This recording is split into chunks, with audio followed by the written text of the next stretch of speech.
Class 8 भारतीय भवन विविध प्रश्नमाला 10। इसका ये हमारा थर्ड प्रश्न है। 392 रुपये में एक रेडियो बेचने पर राघव को 12% का लाभ होता है। यह रेडियो किस मूल्य पर बेचा जाए कि 15% का लाभ हो। यानी कि राघव एक रेडियो को अगर 392 रुपये में बेचता है तो उसे 12% का ही लाभ होता है। तो वो राघव सोच रहा है कि अगर हम इसे कितना रुपए में बेचेंगे तो ये हमारा लाभ है जो 15% का हो जाएगा, यानी 3% बढ़ जाएगा। अगर वो कितना रुपए में बेचेगा तो उसको जो लाभ होगा वो 15% का होगा। तो ये हमारा थर्ड प्रश्न है। यहाँ पे है 392 रुपये में एक रेडियो बेचने पर, यानी कि बेचने पर यानी रेडियो का ये हो गया विक्रय मूल्य से लिख लेते हैं। रेडियो का विक्रय मूल्य ये हमारा है 392 रुपये, और 392 रुपये में बेचने पर उससे लाभ होता है 12% का, यानी कि लाभ इसका कितना है, लाभ बराबर 12%। तो इसमें बोला गया है कि कितना में बेचेगा, मतलब कितना प्रतिशत में बेचेगा तो इसे लाभ होगा अधिक रुपए का, 15% का लाभ होगा कितना रुपए में बेचेगा तो। यानी कि इसमें हम पहले इसका क्रय मूल्य निकालेंगे, तभी हम उसमें फिर क्रय मूल्य निकाल कर 15% लाभ पर बेचेंगे तो उसका विक्रय मूल्य निकल जाएगा। तो क्रय मूल्य का फॉर्मूला होता है क्रय मूल्य ज्ञात करने का, क्रय मूल्य बराबर जब यहाँ पे विक्रय मूल्य दिया हो और लाभ प्रतिशत दिया हुआ रहेगा तो ये हमारा फॉर्मूला होता है 100/100 प्लस लाभ प्रतिशत और गुना में हो जाएगा हमारा विक्रय मूल्य।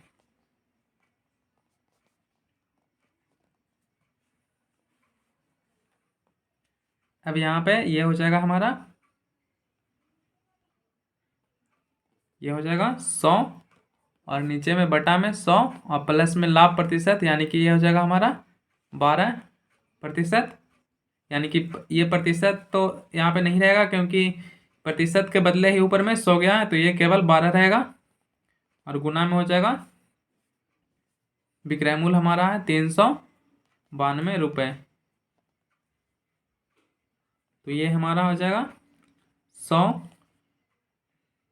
और बटा में 100 और 12 112 और गुना में ये 392।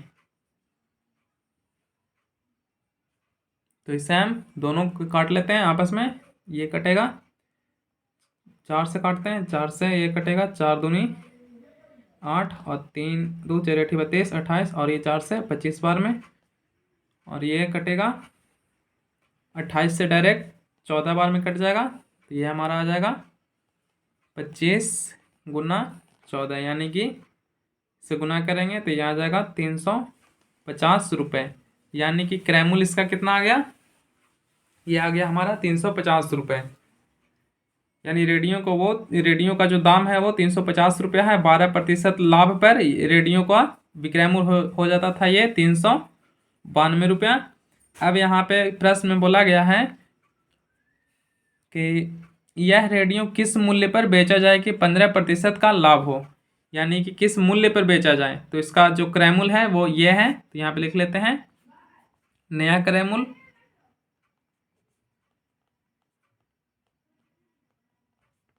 ये हमारा है 350 रुपये। और किस मूल्य पर बेचा जाए कि 15% का लाभ हो, यानी लाभ कितना है इसका, ये जो लाभ है 15% दिया हुआ है। अब इसका हम विक्रय मूल्य ज्ञात करेंगे, ये हो जाएगा विक्रय मूल्य बराबर इसका फॉर्मूला होता है 100 प्लस लाभ प्रतिशत और बटा में 100 और गुना में हो जाएगा क्रय मूल्य।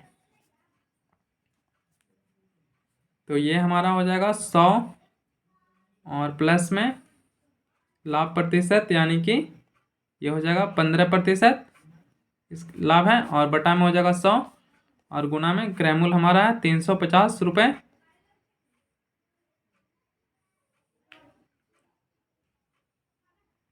इसके बाद ये हमारा होगा यहाँ पे 100 और 15 115 और बटा में 100 और गुना में हो जाएगा 350।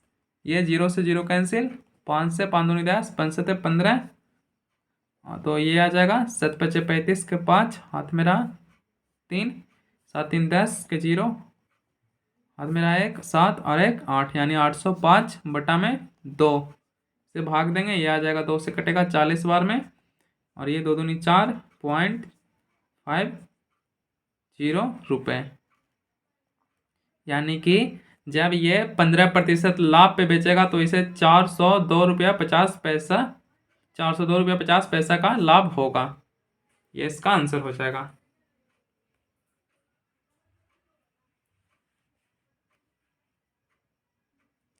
इसके बाद हमारा 4 नंबर प्रश्न है, किसी वस्तु का अंकित मूल्य 275 रुपये और वह 244 रुपये 75 पैसा में उपलब्ध है। यानी कि अंकित मूल्य 275 रुपया है और वो 244 रुपया 75 पैसा में उपलब्ध है। बताएं उस पर कितना और किस दर से बटा दिया जा रहा है। यहाँ पे अंकित मूल्य वो होता है जो किसी भी वस्तु पे लिखा हुआ रहता है, और उपलब्ध है यानी कि इतना में वो उपलब्ध है, यानी इतना में हम उसे खरीद सकते हैं, और ये लिखा हुआ मूल्य रहता है। उसमें हमें बताना है कि किस दर से बटा दिया जा रहा है और कितना किस दर से दिया जा रहा है, यह हमें ज्ञात करना है। तो यहाँ पे दिया हुआ है किसी वस्तु का अंकित मूल्य, तो इसे लिख लेते हैं, वस्तु का अंकित मूल्य। ये हमारा दिया हुआ है 275 रुपये और वो उपलब्ध है इतना में, तो यानी कि उपलब्ध है कितना 244 रुपया 75 पैसा में। तो ये है हमारा देय राशि, ये हमारा है जो देने वाला राशि 244 रुपया 75 पैसा में उपलब्ध है। तो इसमें पूछा गया है उस पर कितना और किस दर से बटा दिया जा रहा है।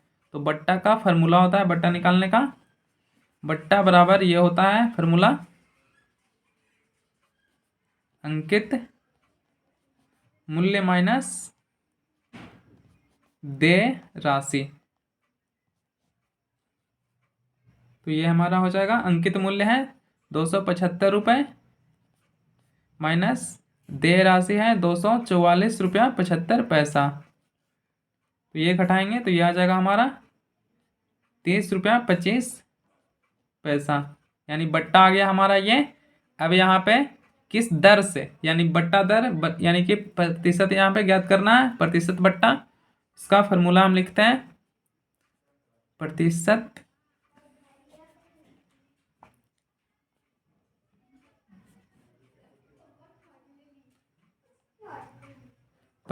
बट्टा का फॉर्मूला होता है ये बट्टा गुने 100 और बटा में अंकित मूल्य।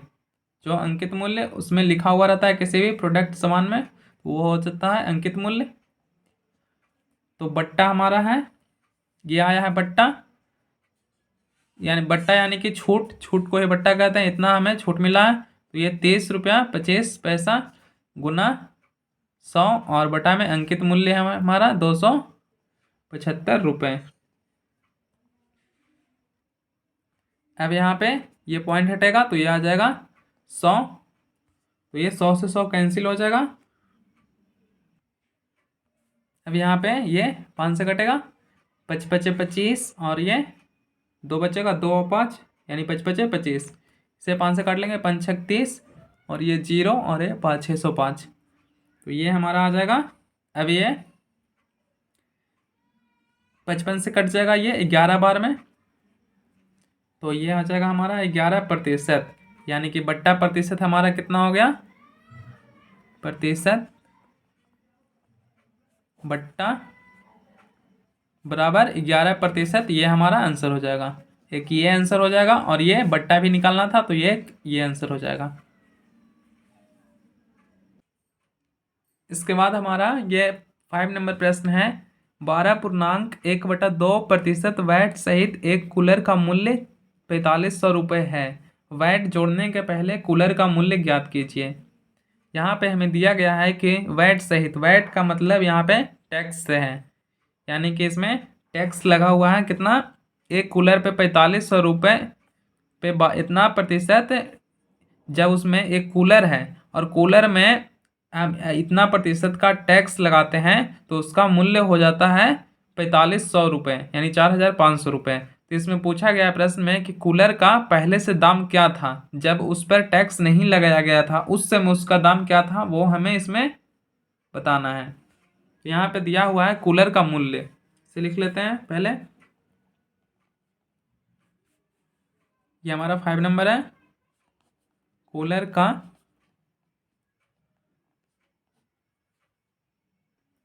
वैट सहित है, तो वैट सहित कूलर का मूल्य हो जाएगा 4500 रुपये। ये प्रश्न में ही दिया हुआ है और इसका वैट दिया हुआ है, ये भी हमें लिख लेते हैं। वैट है इसका 12.1/2%।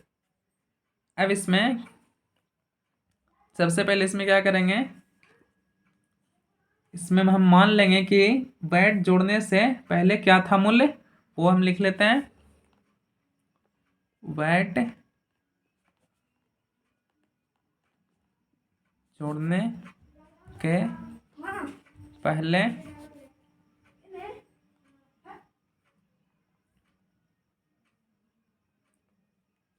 कूलर का मूल्य हम यहाँ पे मान लेंगे, माना कि यहाँ पे लिख लेंगे, माना कि वैट जोड़ने से पहले कूलर का मूल्य हम 100 रुपया मान लेंगे कि जब कूलर में वैट यानी कि टैक्स नहीं जोड़ा गया था उस समय कूलर का मूल्य था 100 रुपया। अब इसमें जब वैट जुड़ गया है तो उसका मूल्य हो गया है 4500 रुपया। तो यहाँ पे लिखते हैं प्रश्न से, तो यहाँ पे पहले से कूलर का मूल्य था 100 रुपया, ये इसका कूलर का मूल्य है, और वैट जुड़ा है किसमें, तो वैट कूलर का मूल्य में ही जुड़ा है, तो कूलर का मूल्य है 100 रुपया। तो इसमें हो जाएगा किसका वैट जुड़ा है 12.1/2%, तो किसका, तो कूलर का ही, तो ये हो जाएगा 12.1/2% गुना एक्स। एक्स का 12.1/2% होगा क्योंकि एक्स है जो कूलर का जो एक्चुअल जो मूल्य है वो हम माने हैं कि 100 रुपया कूलर का दाम था। तो एक्स का हो जाएगा 12.1/2% और प्लस में एक्स, और ये बराबर होगा किसके, ये बराबर होगा 4500 रुपये के, क्योंकि टैक्स सहित कूलर का मूल्य था 4500 रुपया। तो ये वैट सहित जो कूलर का मूल्य है वो 4500 रुपये के बराबर होगा। अब यहाँ पे ये हो जाएगा हमारा एक्स प्लस 12 दूनी 24 1 25, तो ये हो जाएगा 25/2% गुना एक्स, और ये हो जाएगा बराबर में 4500। अब यहाँ पे ये हो जाएगा एक्स प्लस, ये हो जाएगा 25 और एक्स को गुना कर देंगे तो ये हो जाएगा 25x, और बटा में 2 गुना, यहाँ पे प्रतिशत हटेगा तो नीचे यहाँ पे 100 आ जाएगा, और बराबर में ये हो जाएगा 4500। इसके बाद ये यहाँ से 25 से कट जाएगा, 25 चौके 100। अब यहाँ पे ये आ जाएगा x प्लस एक्स बटा 4 दूनी 8 हो जाएगा, और बराबर में ये हो जाएगा 4500।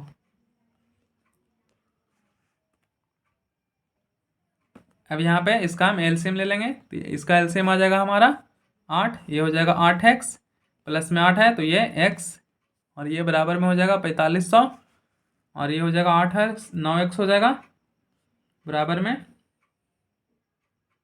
और ये हो जाएगा हमारा 4500 गुना में 8। अब यहाँ पे x बराबर हो जाएगा 4500 गुना 8, और भागा में ये इस तरफ गुना में इधर आएगा भागा में, ये हो जाएगा 9 से कट जाएगा, 9 × 5 = 45 यानी 0, तो ये x बराबर आ जाएगा 500 गुने 8, यानी कि ये हो जाएगा 8 × 5 = 40, यानी कि 4000 रुपये। तो ये इसका आंसर हो जाएगा, यानी कि पहले से कूलर का जो मूल्य था वो 4000 रुपये था, और जब इस पर टैक्स लगाया था तो ये इतना हो गया था।